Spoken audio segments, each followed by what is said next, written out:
Commercial വാല്യൂവിൽ analyse ചെയ്യുന്ന ഈ കാലഘട്ടത്തിൽ റോൾസ് വരുമ്പോൾ വേണ്ടാന്ന് വെക്കുക, റോൾസ് വരുമ്പോൾ ഇതെനിക്ക് സൂട്ടായതാണോ എന്ന് ഒന്നുകൂടെ അങ്ങോട്ട് ചോദിക്കുക, ഇതെല്ലാം കരിയറിൽ ഗുണം ചെയ്യുമോ? അങ്ങനെ എനിക്കറിയില്ല. ഞാനങ്ങനെ ഭയങ്കരമായിട്ട് പ്ലാൻ ചെയ്ത് നാളെ എങ്ങനെ ചെയ്യണം, അടുത്ത മാസം അങ്ങനെ, അടുത്ത വർഷം അങ്ങനെ, അങ്ങനെ ഒരു പ്ലാനും എനിക്കില്ല.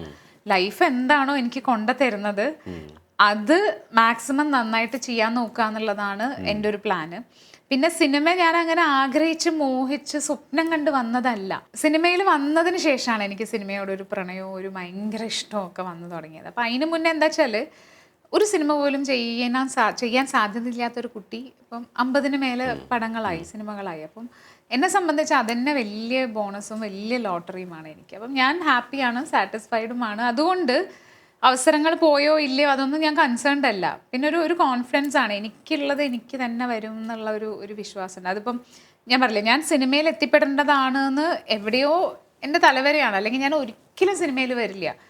പട്ടാമ്പിയിൽ നടുവട്ടം വന്നിട്ടില്ല. പട്ടാമ്പിയിൽ നടുവട്ടം പോലത്തെ ഒരു നാട്ടും പുറത്ത് സിനിമയായിട്ടൊരു ബന്ധമില്ലാത്ത ഫാമിലി, സിനിമ കാണുന്ന ഒരു കൾച്ചർ പോലും ഇല്ല നമുക്ക്. അപ്പം അങ്ങനത്തെ ഒരു സ്ഥലത്തുനിന്ന്, അതുമല്ല എൻ്റെ ഫാമിലിയിൽ തന്നെ എൻ്റെ എല്ലാ ചേച്ചിമാരേനെയും +2 കഴിഞ്ഞതും കെട്ടിച്ചു വിട്ടിട്ടുണ്ട്. ഒരു ചേച്ചി +2 പോലും പഠിച്ചിട്ടില്ല.